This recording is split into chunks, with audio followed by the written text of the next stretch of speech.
Quel suspense à la Bourse de Paris. Le CAC 40 a longuement hésité et alterné entre hausse et baisse symbolique pour finalement terminer à l'équilibre, plus 0,04% à 5276 points.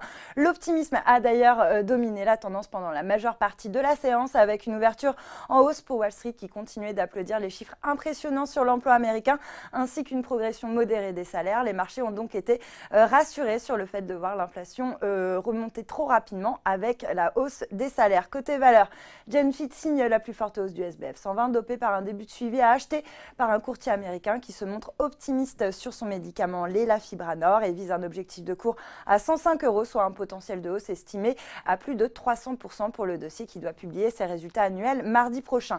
Sur le CAC 40, Vivendi signe la plus forte hausse alors que sa filiale Canal+ a annoncé qu'elle avait décidé de rétablir la diffusion de TF1 pour l'ensemble de ses abonnés sur fond de bras de fer lié à la rémunération que réclamait TF1. A noter d'ailleurs que le titre TF1 redonne de son côté un 52%. Lanterne rouge sur le CAC, Airbus perd de l'altitude. Pourtant, la compagnie Turkish Airlines a signé un protocole d'accord pour l'acquisition de 25 appareils long courrier A350-900 pour un montant au prix catalogue de 7,9 milliards de dollars. SPI est également mal orienté, pénalisé par Bank of America Merrill Lynch qui abaisse sa recommandation à sous-performance. L'objectif de cours lui est fixé à 18 €. A l'inverse, Dassault Aviation gagne du terrain, dopé par Kepler-Chevreux qui relève son objectif de cours à 1 750 € contre 1 470 auparavant. Enfin, Lafarge Holcim gagne 1,13% à 45,82 €, porté par Goldman Sachs qui a entamé le suivi sur la valeur avec un conseil à neutre, tandis que Technip est pénalisé par une note de Crédit Suisse qui revoit à la baisse son objectif de cours